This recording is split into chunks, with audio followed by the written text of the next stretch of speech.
Les agradezco la oportunidad de estar nuevamente con ustedes en este curso de la Sociedad Pelayo Vilar Puig. Es un honor, como lo he dicho anteriormente, estar aquí. Y pues el día de hoy les voy a presentar otro trabajo que es el manejo del vértigo postural paroxístico benigno, una encuesta nacional. Este estudio está realizado por pasantes de servicio social de la Universidad Autónoma de Sinaloa, Francela Torres Gerardo, Alejandra Espinosa Valdés, Mónica Rodríguez Valero, que ella está en el centro ABC, que es neurotóloga en Inglaterra, y por su servidora. Y bueno, la introducción de esta patología, todos la conocen bien, el vértigo posicional paroxístico benigno es una de las entidades que causan vértigo más comunes en la población, de eso no queda la menor duda, pero quedaba ese hueco de conocimiento sobre cuál era el tratamiento real en México. De hecho, no sé si recuerdan, en Mérida presenté justo ese trabajo y estaban todos presentes hablando de un ensayo clínico controlado y me decían justo el doctor Becerril en su momento hablándome de cuáles eran las posibles combinaciones que podríamos hacer de maniobras y todo eso desencadenó todo un pensamiento de que a veces uno cree que todo el mundo hace lo mismo y no es así. ¿Por qué no encontramos qué es lo que estamos realmente haciendo en México? Y de eso es lo que fue lo que hicimos para encontrarlo, para investigar justo quiénes somos y qué es lo que estamos haciendo con esta enfermedad tan prevalente. Las preguntas más importantes eran, ¿qué maniobra se utiliza para el canal posterior? ¿Cuál es la mejor? Quizá este no es un estudio de efectividad, obviamente, no es un ensayo clínico controlado, pero lo que podemos hacer es, ¿cuál es la que más se usa? ¿Qué es lo que los expertos dicen que les da un mejor resultado? Y todo esto viene a colación también porque la E-Play, pues en muchos centros es la maniobra básica, pero en otros centros del mundo, en España, a veces en neuro, cuando hay un paciente muy difícil, hacían una SEMON, por ejemplo. Entonces, ¿cuándo hacer una SEMON? ¿Cuándo hacer una E-Play? ¿Cuál estamos haciendo? También la pregunta era, ¿cuántas maniobras hacemos cada vez que venga el paciente? ¿Las combinamos o no? Hay un estudio reciente que inclusive habla que la combinación de EPLI con SEMON es más efectiva que una u otra sola. Entonces, ampliar nuestro conocimiento, abrir las barreras, quizá quitarnos el paradigma sobre qué hacer, encontrar primero qué estamos haciendo y después replantearnos qué hacer, ¿no? También tenemos la duda de qué maniobra es la más aceptada para el canal lateral. ¿Practicamos cirugía de vértigo postural paroxístico benigno? Yo creo que esa es una duda. ¿Realmente lo hacemos? ¿Lo estamos haciendo aquí en México o no? También otra pregunta es, ¿nos asemejamos a las recomendaciones de las guías de la Academia Americana de Otorrinolaringología o somos diferentes? Simplemente nuestra idiosincrasia, nuestro bagaje cultural y científico es diferente. Entonces se hace una encuesta también por Google Forms en la cual se realiza a neurotólogos mexicanos, generalmente se utilizó nada más a los miembros del Colegio Mexicano de Otología, Neurotología y Cirugía a Base de Cráneo. Se realizó de octubre a diciembre de 2020 y pues se utilizó el programa SPSS para análisis estadístico y fueron descritas en las variables categóricas con frecuencias y porcentajes. ¿Y cómo fue esta encuesta? Pues fue de opción múltiple. En ocasiones también se permitió que fueran respuestas abiertas para entender un poco más a los encuestados. Y aunque nos basamos únicamente en el manejo, vamos a tomar en cuenta que pues ya algo establecido, la DISC-HALPAI para el canal posterior, el canal superior y la prueba de roll test pues para el canal lateral. Eso no lo vimos en la encuesta, eso ya lo tomamos por hecho, ¿no? Lo que vimos es qué tratamiento utilizan, como dice aquí, en el canal posterior, así empezaba la encuesta, después qué tratamiento utilizan para el canal horizontal, qué tratamiento utilizan para el canal superior, qué hace con un vértigo refractario, han hecho o han indicado cirugías del vértigo postural paroxístico benigno y también si han visto otros tipos de vértigo postural, lo vamos a ver más adelante. Y estos son nuestros resultados ya. Tenemos 56 miembros el día de esta semana. Creo que ya estamos en 57. Y en ese entonces, pues tuvimos una tasa de respuesta del 57%, que es bastante bueno relacionado a otras encuestas que hemos hecho. Tenemos las características de los profesionales. ¿Quiénes eran? ¿Cómo eran? Vemos que la mayoría está entre 40 a 49 años, un 43%. Tenemos 50 a 59 años, 21%. Y tenemos que la mayoría era del Instituto Nacional de Neurología y Neurocirugía Manuel Velasco Suárez. Tenemos otros que han sido, pues obviamente, entrenados en otros lados, inclusive en España, en Francia. Entonces teníamos una variabilidad, algo de variabilidad ahí. Los años de experiencia, teníamos un porcentaje que tenía menos de 5 años, otros que tenían de 5 a 10 años, que es el 25%, de 10 a 20 años, otro 25%. Y les preguntamos cuántos pacientes con vértigo postural ellos veían al mes. Entonces, la mayoría contestó que de 0 a 20, que están aquí, que el 59%, más de 40, que sería lo más alto, un 12%, y de 20 a 30, un 18%. Entonces, era bastante fuerte, sobre todo los sujetos o los doctores que veían más de 40 pacientes al mes. Y aquí vienen las respuestas, doctores, aquí vienen las respuestas de qué es lo que hacemos nosotros, qué es lo que hacen los expertos neurotólogos en México, qué hacen para canal posterior. Aquí dicen que la maniobra preferida es Epley, y Epley en un 68%. La hacemos en un 15%, y bueno, hay varias otras, inclusive Epley en casa pusimos esta opción, inclusive observación 3%. Entonces vemos que la Epley, digamos que es la gran ganadora del vértigo postural del canal posterior. También les preguntamos, bueno, aparte de la maniobra que deciden o que prefieren, ¿cuántas repeticiones hacen ustedes cada vez que ven al paciente? Aquí la respuesta es, el 50% dice solamente hacen una, 2 hacen 25%, y algo interesante es hasta que no se observe el nistagmo, eso es lo que también he escuchado que algunos neurotólogos lo hacen, que es el 15%, o sea, hasta que no observen nistagmos ellos siguen repitiendo maniobras, no 4 o más, simplemente las que necesite el paciente, como algo personalizado. La pregunta también viene aquí de la combinación de las maniobras, porque sí, eso me llama mucho la atención al ver que algunos de nuestros compañeros hacen combinación de maniobras, pero la mayoría dijeron que no combinaban, 84%. Y 15 dijeron que sí. ¿Qué dijeron? ¿A qué se refiere esto? Pues hacen primero Epley y después Emont, y otros hacen primero Epley y después Brandarov. Entonces, esas fueron las respuestas de las combinaciones de las maniobras en la primera consulta. Y la segunda consulta, la pregunta era, ¿cuánto tardaban en ver al paciente en una segunda consulta? Aquí viene que una semana después de la primera maniobra, el 43% lo ve. Entonces tardan una semana en ver al paciente. Menos de una semana, el 28%. Y hay algunos inclusive determinan que solamente en caso de recurrencia, si no, no los vuelven a ver. Es algo interesante eso. Son formas de ver la enfermedad, de tratarla. Pero bueno, tenemos que generalmente vuelve a repetirse, maniobra de Epley, 50%, con una sola repetición, no más repeticiones. Eso es lo que, de hecho, si uno ve los artículos de vértigo postural paroxístico, eso es lo que dicen, una sola repetición. Y para poder hacer artículos que se puedan comparar entre ellos, generalmente es una maniobra de un artículo, y si uno quiere hacer un artículo de vértigo postural paroxístico benigno, también tiene que repetir una maniobra, si no, no van a ser compatibles para comparación. Y dice aquí, realiza maniobras en caso de una segunda consulta, y aquí dice sí a todos los pacientes, un 15%, pero la mayoría dice sí, pero solo a pacientes que persisten con síntomas o nistagmos. Es lo que generalmente hacemos todos, yo creo, 65%. ¿Combinamos maniobras en la segunda consulta? El 71% dice no. ¿Qué dice este 25% que dice sí?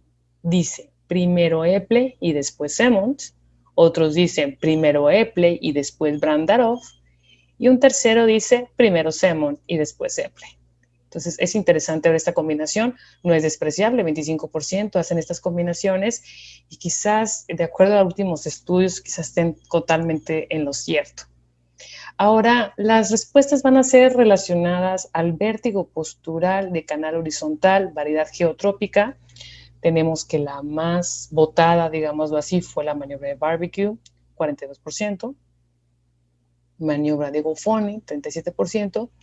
Lo que me llamó la atención quizá es maniobra de barbecue en casa, solamente un porcentaje muy bajo, pero si recuerdo hay muchos de nosotros, inclusive en el instituto, dejaban la maniobra de barbecue en casa, era muy común. El problema de la maniobra de barbecue en casa, que es de mi experiencia personal, es que muchas veces el paciente lo hace mal.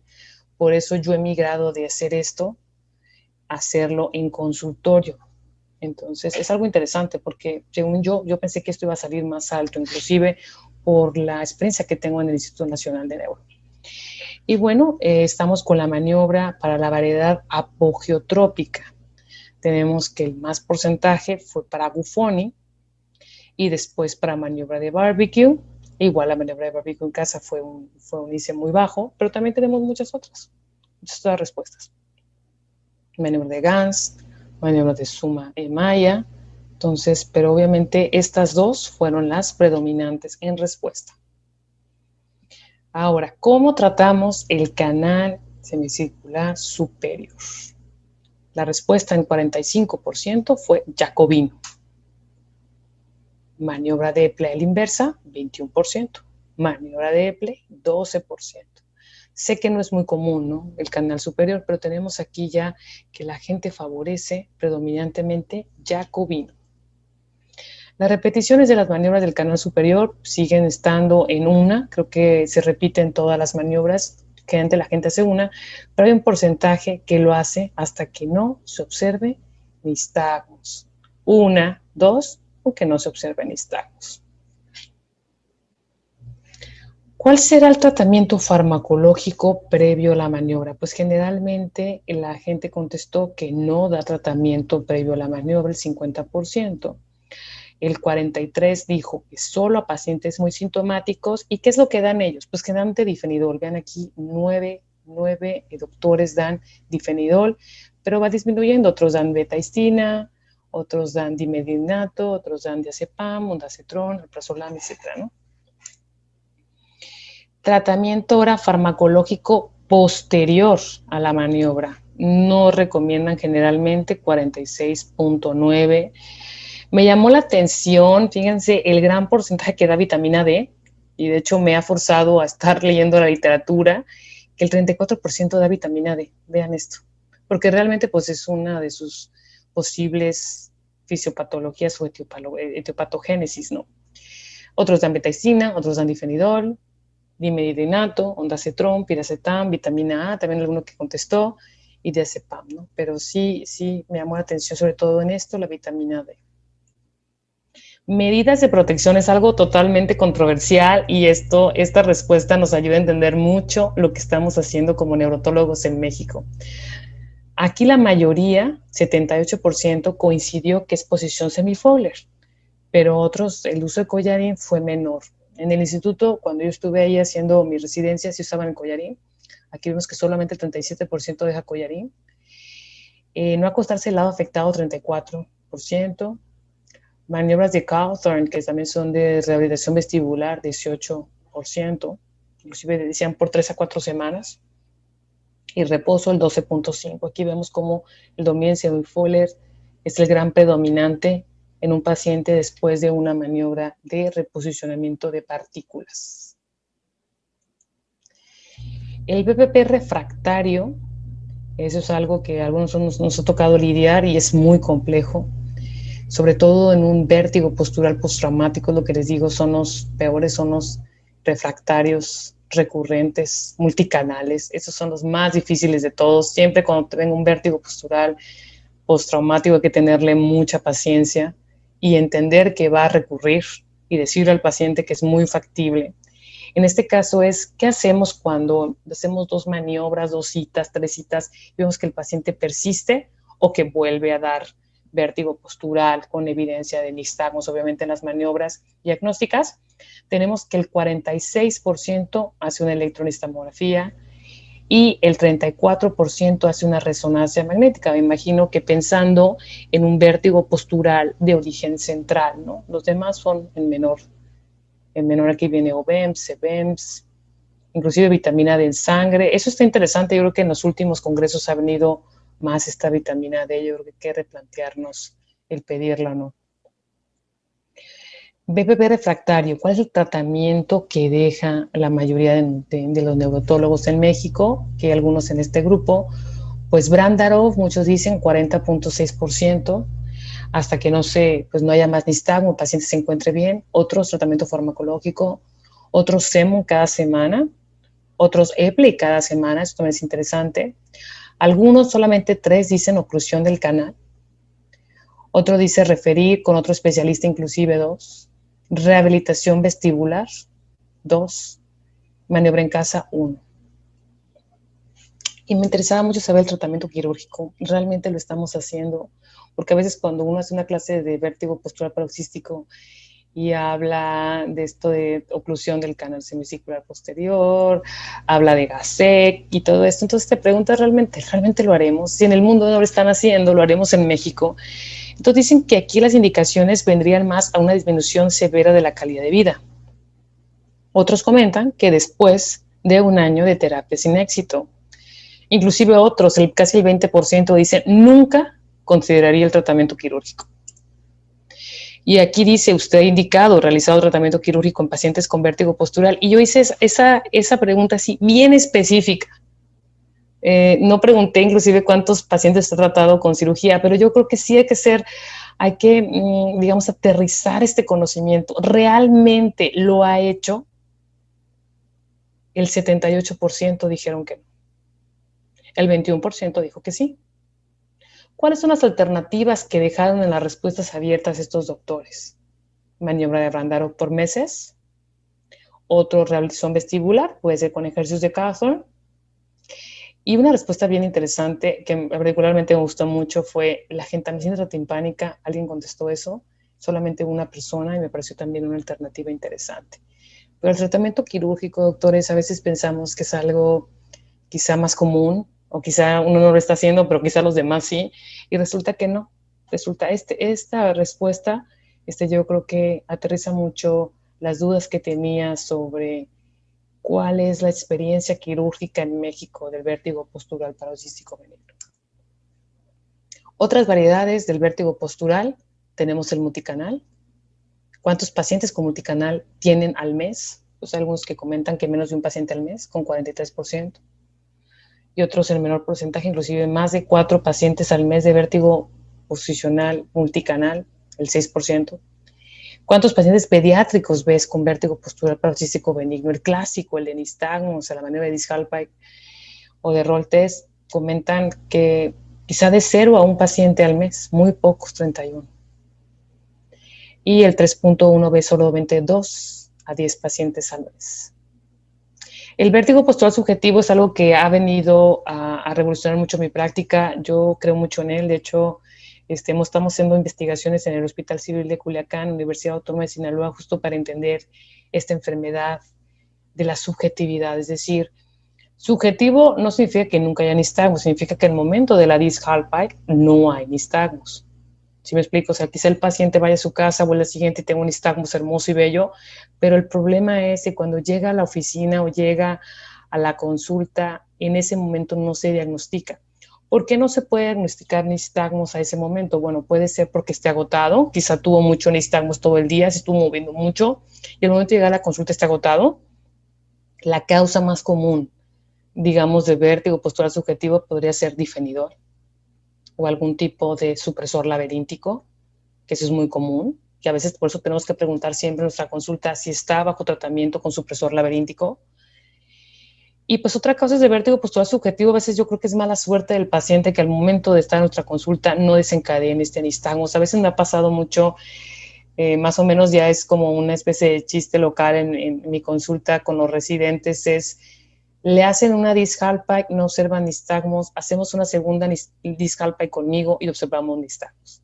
Entonces, algo tiene que ver con que se pone más susceptible quizás las otocones o quizás se pierde un poco ese agotamiento al hacer 2 Disch-Hallpike en un tiempo también intermedio, con unos minutos o 1 hora, 30 minutos entre cada una. Quizás, no sabemos, pero eso me está pasando muy seguido.